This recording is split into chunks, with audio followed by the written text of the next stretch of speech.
Hello, everyone. This is Cole from the American Journal of Healthcare Strategy. A really special guest today who's going to talk about an important topic.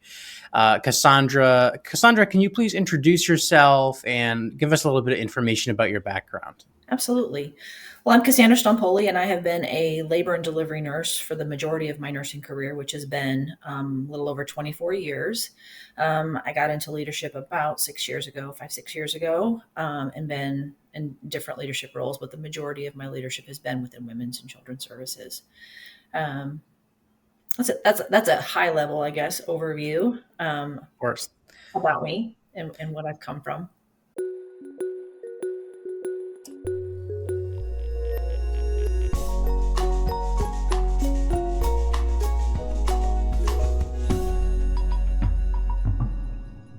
And then now you're doing leadership and you're doing consulting, and you've kind of become, taking these frontline skills and then also applying these business and strategy skills to it. What caused you to make that transition? I'll go way back. And as a bedside labor and delivery nurse, there was all kinds of times where people would come to me as a natural leader on the floor within the unit and just, talk to me about different things, whether it was NICU things, postpartum things, anything really, and want me to just kind of step forward to bring those to upper management. And with that being said, I would come home from the hospital working my shifts and say, this is what's going on to my husband.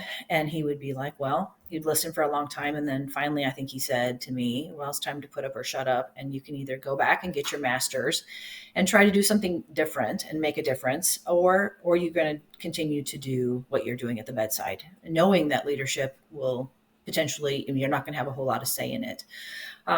With that being said, I enrolled that fall. I was at an ASN. I had my associates. I do have a psychology degree that I had initially. But yeah, I went back to school with 2 kids in school, all 4 of our kids. We have 4 kids from 9 years, 10 years apart kind of thing, from the oldest to the baby. And I decided it was time for me to go back to school to see if I can make a difference. And so here I sit. Many years later, a lot of lessons learned, a lot of different educational things that I've taken away from other leaders, both good and bad, to kind of bring that transition, different kind of leadership to the floor. Absolutely, and we're so happy that you did go back to school and be a leader, because you're able to help educate us on some of these really pressing, really important and very pressing issues. And I think that's kind of the first question I just want to ask is, from my perspective, the 2 issues that stick out are the cost. People are really upset about the cost of this because it's so expensive to have a child in the United States. And then the other issue is this disparities, right? We have different sections of the city, different sections of the country, races, and income status that have very different outcomes when it comes to maternal fetal health. So from where do you sit on that? What are kind of the biggest issues? Is there any that I left out that come to mind? There's a lot to unpack there with those two basic, and a lot of concerns come from, that. We can start with disparities. When it comes to those kind, and there's many different kinds. Obviously, you just talked about socioeconomic. You also talked about racial. I mean, there's just a whole lot that factor into that. The biggest thing, and I guess the first step that I have seen and that I have helped implement as I do my consulting, is looking at it. Everybody has to kind of realize that there are these implicit biases that we have. You don't mean to have them. They are just there.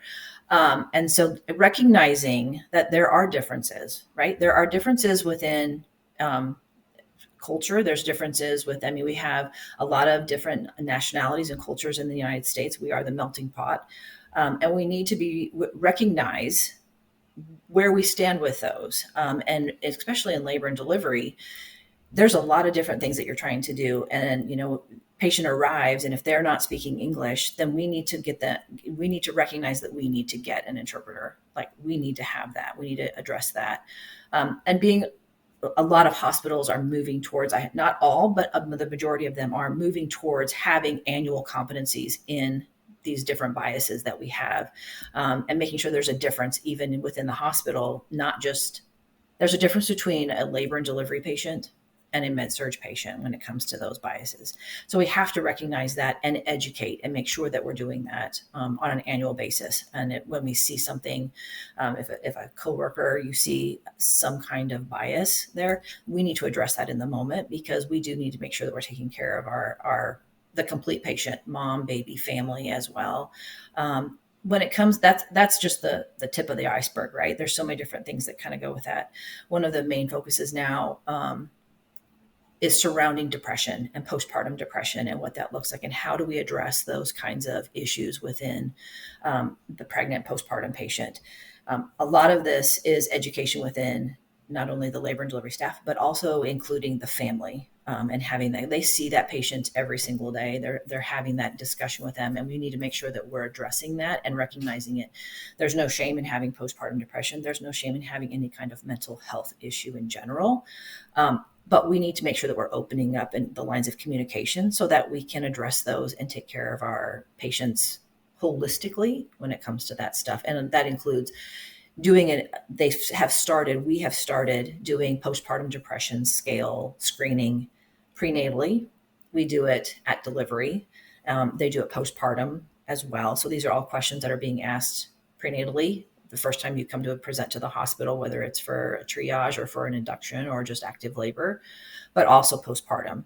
Most of these follow-up conversations regarding postpartum depression are not generally focused around, sorry, that was my phone going off, not recognizing that it's not always handled within the prenatal or the postpartum OBGYN visits. They are finding that a lot of these are being handled when the mom goes to their pediatricians, because they're having more frequent conversations with those, new baby checkups, well baby checkups, that the pediatricians are seeing these moms and these family members more often. And so they can start addressing what that looks like at those visits. So that's a lot that, like I said, to impact there. That seems like a very important program, right? Because we've known, and that's another issue that I didn't think of too, is that postpartum depression and mental health, especially women's mental health in this country, of course, as we know, it's been neglected for so long, and it makes sense that that flows into maternal mental health. And so I think one of the questions is, is there any techniques you used to actually implement that program? As an early careerist, it seems like implementing a program like that would be very challenging. And as a consultant, any advice on how to implement these programs at institutions? I think that there's again, opening lines of communication, right? We don't need to reinvent the wheel.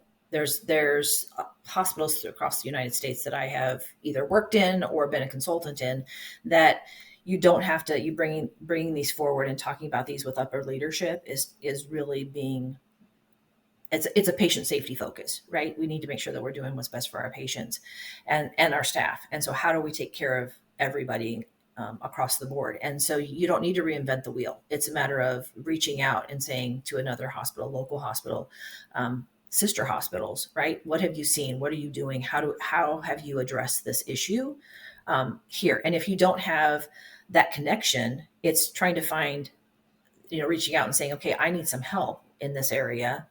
Again, no shame in asking for help, because we're not trying to reinvent the wheel. If something is working in the state of New York, what can we do in California or the state of Washington? How do we build that to be similar, maybe not the same, because you have different states, different laws, different things there, codes and what they need to do, but how can you use that same information to build what you have? And that's kind of where it takes. And again, it's opening communication between your pediatricians, your OBGYN providers, you have social workers within the hospitals, bring everybody together to understand that this is what's going on and how they do it and what needs to happen with that.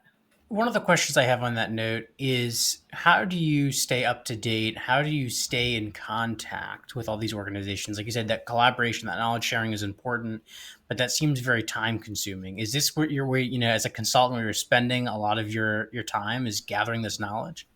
Some of it, yes, but the other part of it is, Women's and Children's Services as a whole, that we have that national program. A1 is our governing that we look at. They have their guidelines and they have their standards. So it's almost like a one-stop shop sometimes that you can go in there and you can look up, what are they doing? And that can maybe start the ball rolling to kind of see what's going on across the entire, whether it's the United States. Most of A1 is global, but at the same time, this is what we focus on within the lower 48, 50 states that we have. They give you, these recommendations, the most up-to-date research. This is where you're finding your evidence-based practice, and then you're trying to bring that information so you don't have to go searching all over the place. You can bring that same knowledge back and maybe start the ball rolling with the providers and knowing what they have and what they see and what they're doing and what they're seeing when they have those postpartum or the pediatric well child checkups. What are you seeing? How can we do a better job when it comes to our patients as a whole? Really great advice. That's important. And so we talked about how having the interpreter services is essential, monitoring for postpartum depression. And then it comes to kind of the question surrounding patient experience. So we know a lot of people are looking to have elevated patient experiences, especially during that extremely stressful time. And so, what strategies are you implementing or have you seen that are successful to try to really elevate that experience that kind of fit in with a lot of the technologies that we're implementing today?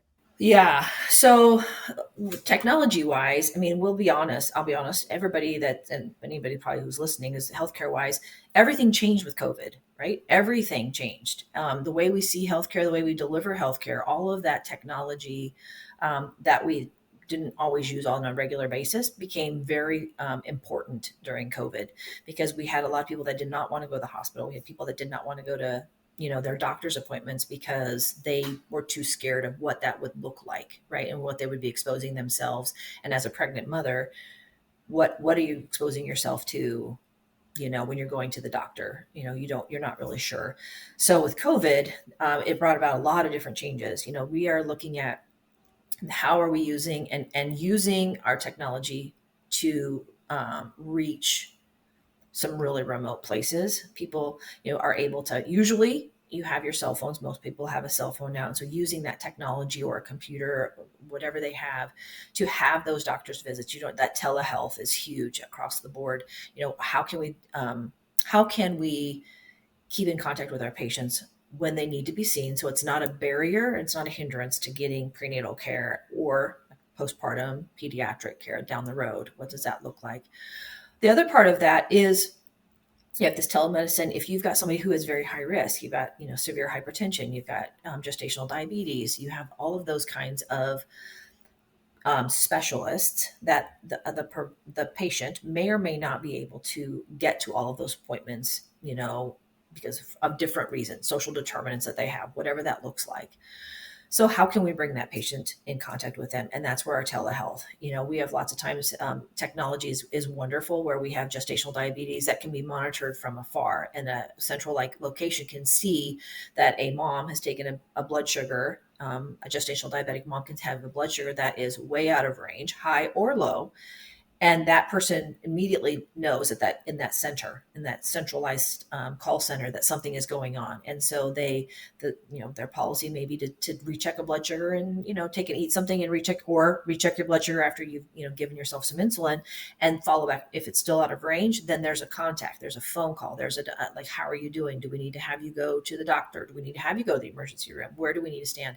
But that technology has allowed people to have exponentially different experiences with different providers to make sure that they're getting the best care across the board.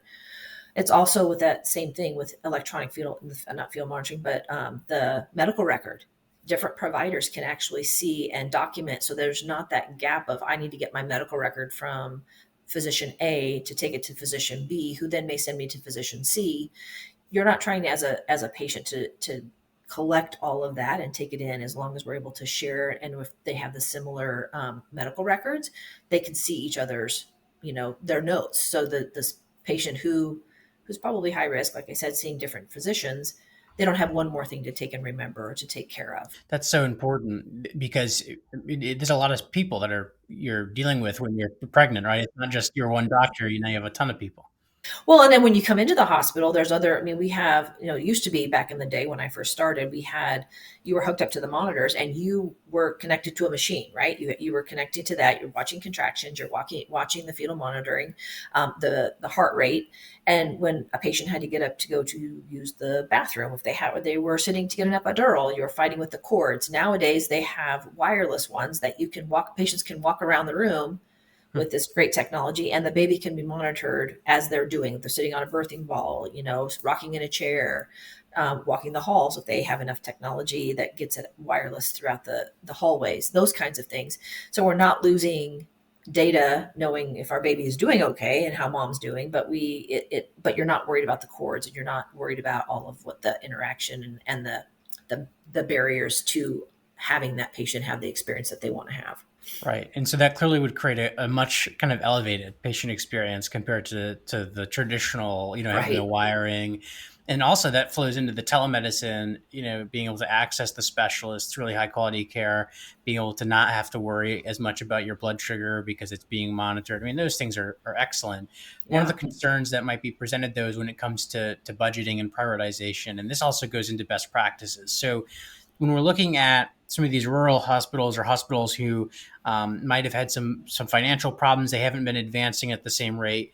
When it comes to choosing what to invest in, what are some of the priorities as far as best practices go that really need to be emphasized when caring for these new parents? Um, I always I always go back to patient safety. That's where when you're looking at different technologies, you're looking at different systems. How can we deliver the best care, the safe evidence-based practice care that is the safest? And you are absolutely correct. These things, technology is not cheap, right?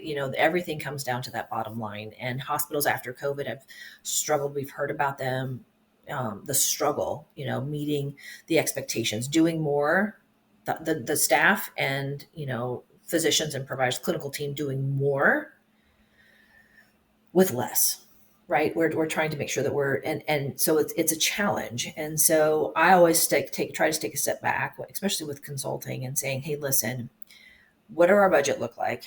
And these are the top safety things like we have. Can you continue to fetal monitor without having wireless? Absolutely. Can your medical record, do you need to update it? Maybe get by the latest version so that we have more universal, generalized across the board within that, whatever health system organization that they have, the same medical records so that we can do that. Maybe just that, again, comes down to the numbers.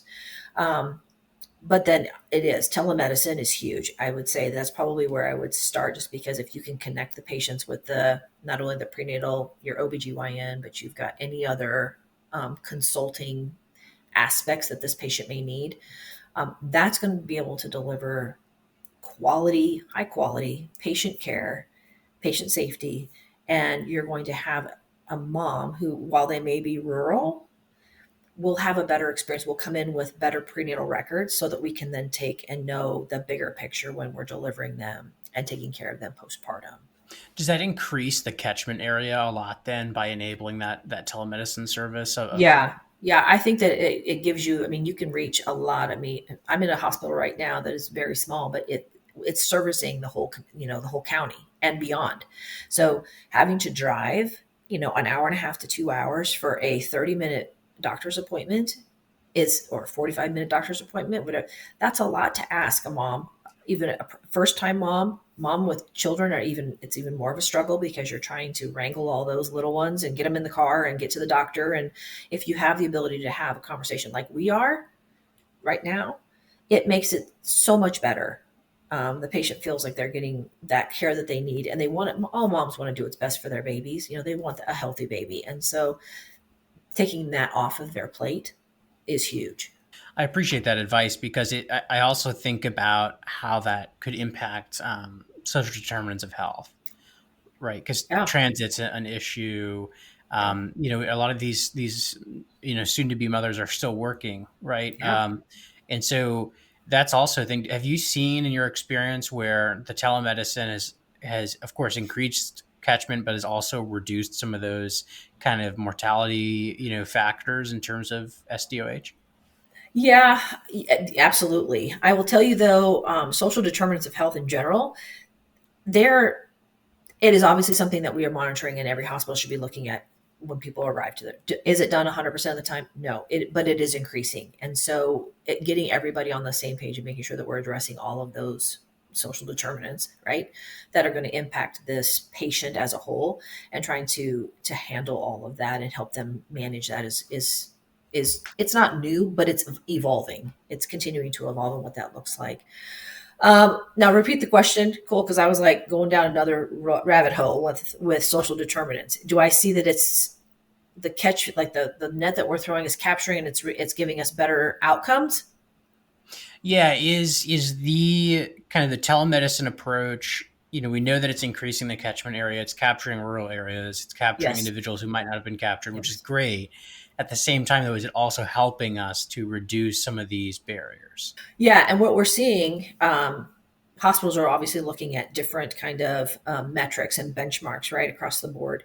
We're looking at, are we seeing any kind of different shift with our newborns? Are we having more complications that is causing these rural hospitals who maybe have a nursery level one, that they're not having to transfer or transport a baby, that is not, that because of moms having this telemedicine, being able to have those consults, being able to have that connection with a provider, or again, like we were talking about with gestational diabetes, having a call center who can actually relay and say, hey, listen, what's going on with your blood sugar, kind of thing, in the moment. You're seeing that we're having healthier pregnancies, we're having less transports out, we're having those little hospitals are able to keep mom and baby together, so that we're not having one in one hospital and one in another. It's again evolving, and it's still like we're trying to capture that data as it continues to it's like a moving target, right? Things are changing so fast when sometimes with technology that you can't always keep up as to what's causing what to be a better outcome. And so obviously addressing these in the moment is huge, and as giving us better outcomes as a whole. On the note of moving targets, I'll ask you the final question. And that comes down to policy, right? So we have these technologies that we're having to adjust to, like you just mentioned. So we always are keeping an eye on the mortality rates, on the complication rates. But then you have this kind of added financial business layer, which is government policy that then changes how the finances work. But in some instances, we've seen it can actually impact doctors and how they practice. How are you able to prepare for policy changes? Any tips in that area? um, Again, I think that for me, and the experience that I've had is it really is opening up communication, right? And having being transparent, looking at providers, and I mean, I work very closely in my practice with revenue integrity. I'm looking at finance. I'm looking at providers and having that conversation, open discussions about what they're seeing and what we're doing and how we can marry that together with the care that we're giving. I'm very transparent with my staff, no matter where I'm at, because I want them to understand that hospitals are a business, right? Providers, there's a business there. There's that the bottom line. I shouldn't say the bottom line. Safe patient care is really where our bottom line. But money does rule the world, and money does drive hospitals and organizations in general. So, how do we open up that communication to be transparent and to be able to say, this is what we're seeing, whether it comes to insurance companies, federal, state, all of those um, policies that come down?